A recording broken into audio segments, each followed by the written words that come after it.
కలిగించిన అదృష్టం తప్పితే మేము భగవంతుడికి ఇచ్చినట్టు ఏమీ లేదు. ఎందుకంటే భగవంతుడు మాకు ఎంతో ఇచ్చాడు, ఎన్నో ఇచ్చాడు. అటువంటిది భగవత్ కార్యంగా మేము దీన్ని చేస్తున్నాం తప్పితే మేము భగవంతుడికి కట్టించలేదు. ఎందుకంటే భగవంతుడు మాకు ఎన్నో ఇచ్చారు. ఆయన దాంట్లో నుంచి ఏదో తృణో ప్రణో మనం ఇవ్వడం తప్పితే మనకు భగవంతుడు ఏమి మనమేమి ఇవ్వలేదు. అలాగే మాకు ఈ శ్రీనివాసరావు గారి లాంటి మన దీనికి అర్చక స్వాములు లభించడం మన అందరూ కూడా ఈ దేవస్థానం అయితేమి అంటే స్వామివారి ఎప్పుడు అదృష్టవంతులే. స్వామివారికి అదృష్టం తక్కువ అయిపోయి ఉండదు. అది మనకు అదృష్టం. అది మన యొక్క భక్తులకి ఇట్లాంటి పూజలు దొరకడం అనేది మన అదృష్టం. అది స్వామివారికి ఎక్కడున్నా జరుగుతూనే ఉంటాయి. స్వామివారికి కట్టించలేదంటే అక్కడ ఉన్న యొక్క మనుషుల యొక్క మనసు పేదది, అంతేకాని డబ్బులు లేక కాదు. అది వాళ్ళ యొక్క మనసు పేదగా ఉంటే అక్కడ దేవస్థానాలు ఏవి కూడా అభివృద్ధి చెందడం కానీ పూజా పురస్కారాలు జరగకుండా ఉంటాయి. కానీ స్వామివారు ఎప్పుడు కూడా మనందరికి ఇచ్చేవాడు.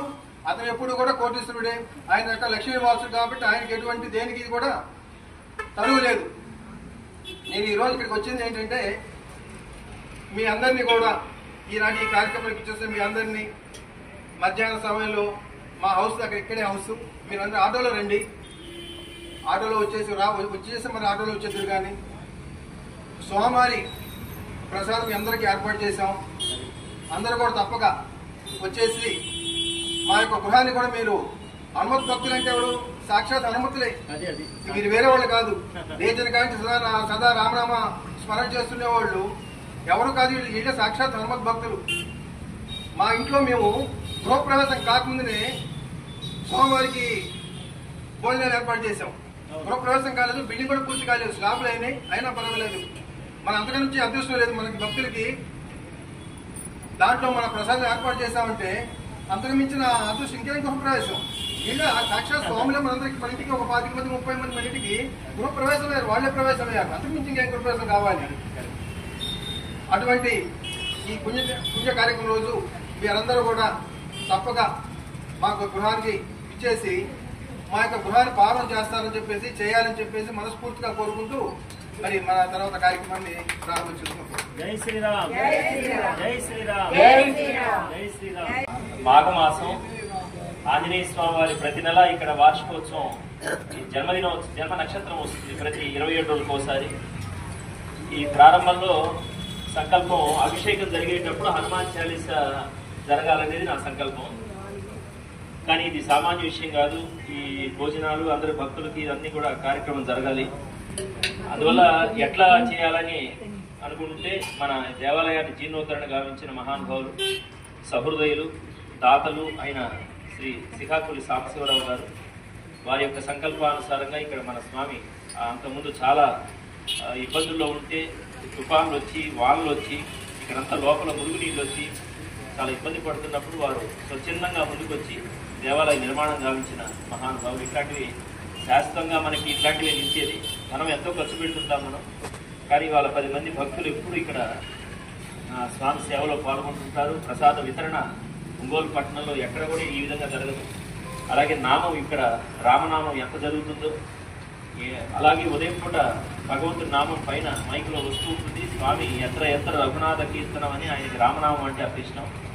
అటువంటి ఈ యొక్క తావులో ప్రతి 27 రోజులకు ఒకసారి నక్షత్రానికి అభిషేకం స్వామికి జరుగుతూ చాలీసా జరగాలనేది సంకల్పం. మధ్య మధ్యలో ఇబ్బందులు జరుగుతున్నప్పుడు సాంబశివరావు గారు మొట్టమొదట్లోనే నాకు భరోసా ఇచ్చారు. స్వామి జరపండి, ప్రతి నెల ఎక్కడ ఇబ్బంది పడవాకండి, ఆ సమయానికి ఎవరు అనుకూలం లేకపోతే నేను ఏర్పాటు చేస్తాను అని మాటిచ్చారు. అటువంటి జీర్ణోద్ధరణ దాతలు, ఈ దేవాలయ నిర్మాణానికి సంకల్పకర్తలైన సాంబశివరావు గారు ఈరోజు మన భగవన్నామ సంకీర్తన ఈ హనుమాన్ చాలీస పారాయణ భక్తులందరికీ నేను ప్రసాదం భోజనాలు ఏర్పాటు చేస్తామని ముందుకొచ్చారు. అటువంటి వారికి ధర్మపత్ని అరుణ వాళ్ళ అమ్మగారికి బిడ్డలకి వారి పుత్ర పౌత్రాభివృద్ధి కలగాలని మన స్వామివారి యొక్క అనుగ్రహంతో వారు శతాయుష్మంతులై ఇలాంటి దాత అంటే మన గోశాలకు కూడా ఏదైనా ఇబ్బంది అయినప్పుడు అడిగినప్పుడల్లా వారు మేతకి సహకారం అందిస్తుంటారు. అలాంటివే మనకి శాస్త్రమే.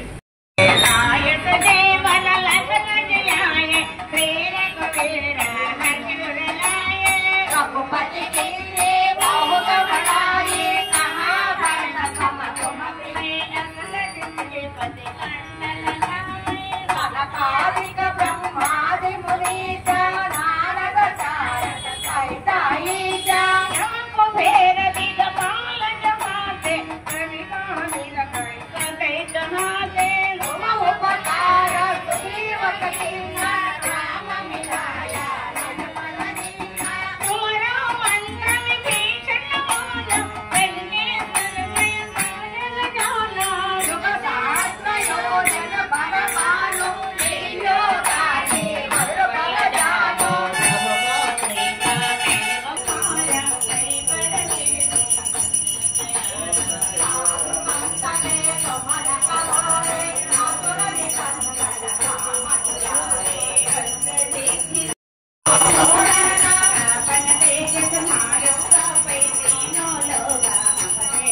बोलो पवन सुत हनुमान की, बोलो बजरंग बली की, बोलो వీరేంద్ర స్వామి की। మన స్వామి చెప్పినట్లు మేము ఈ దేవస్థానం మేము కట్టించలేదు, స్వామివారే కట్టించుకున్నారు। ఇది మాకు భగవంతుడు ఇచ్చిన అనుగ్రహం, అదృష్టం ఇది। ఎందుకంటే ఏ దేవాలయాలు కట్టించినా కానీ కోట్లు కోట్లు అవుతాయి। అటువంటి చిన్న మొత్తంతో ఒక అద్భుతమైన దేవాలయం, ఏ ఒక్క పెద్ద దేవాలయానికి మనకి తీసుకోం। భక్తులకి ఏ రోజు కూడా ఎవరికి ఏ ఒక్క పెద్ద దేవాలయం కూడా తీసుకున్నట్టుగా భక్తులు మనకి ఈ దేవాలయానికి వస్తున్నారు। అటువంటి దేవాలయాన్ని మా చేత నిర్మింప చేసేటువంటి ఆ భగవంతునికి మేము ఈ ఒక్క జన్మ కాదు, ఎన్ని జన్మల పాటు రుణపడి ఉన్నా కానీ తక్కువేది। అలాగే ఈ మాకు వీరు కానీ, వీరు నాన్నగారు కానీ, వీరు తాతగారు కానీ వాళ్ళని చూస్తే మేము, ఎందుకంటే ఎప్పుడైనా చూడండి వాళ్ళ తాతగారి టైం నుంచి కూడా మేము, నాకు ఒక 30-40 సంవత్సరాల నుంచి ఎప్పుడు వస్తుంటే ఇక్కడే కూర్చొని ఎప్పుడు హరినామ అతను మేము ఆయన చూడడానికి వస్తాం। మేము స్వామివారి కన్నా కూడా ముందు వాళ్ళ తాతయ్య గారు చూసి ఆ నామాలు అయితే చేతుల మీద వాటిని చూసేసి వారిని తర్వాతే స్వామివారిని దర్శించుకునే వాళ్ళమ్మ। ఈ దేవస్థానం నిర్మించాలి అనే ఒక అనుగ్రహం ఆ భగవంతుడు మాకు కల్పించాడు। ఆ రోజు కూడా మీరు కట్టిద్దాం అనుకున్నప్పుడు మన శ్రీనివాస్ గారు అన్నారు ఆ రోజు, స్వామి ఇక్కడ భక్తులు బాగా వస్తుంటారు కానీ ఎందుకో ఎవరికో మనసు రావడం లేదు అన్నారు। నిజంగా మా అదృష్టం అనుకుంటా ఆ రోజు మేము మాట్లాడటం, వారు చెప్పటం, ఆ భగవంతుడు మా యొక్క మనసులోకి ప్రవేశించి మా చేత నిర్మింప చేయడం అనేది మా అదృష్టం। ఇది ఆ రోజు మేము వచ్చిన ఆ యొక్క వేళ విశేషం అయితేమి ఆ భగవంతుడు మాకు కలిగించిన అదృష్టం తప్పితే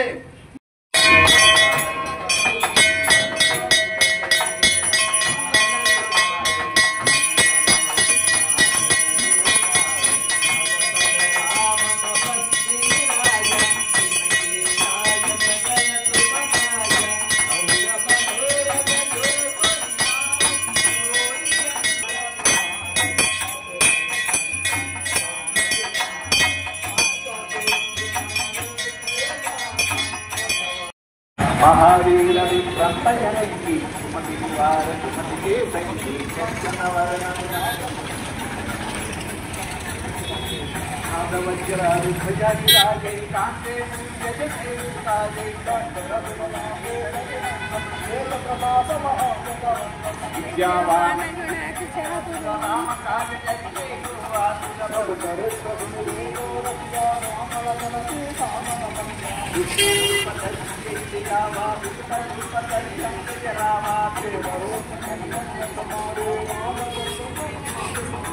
नायक जीवन लगन कियाये वीर वीर हर्षि बदलाये सहस्रवदन तुम्हारो जगा वै संकल्पि पंचायत जावे देव तुझ पाल जहाँ दे रामद्वारे तुम्हारे आज्ञा भी परिवारे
चालीसा हो चित्त गौरी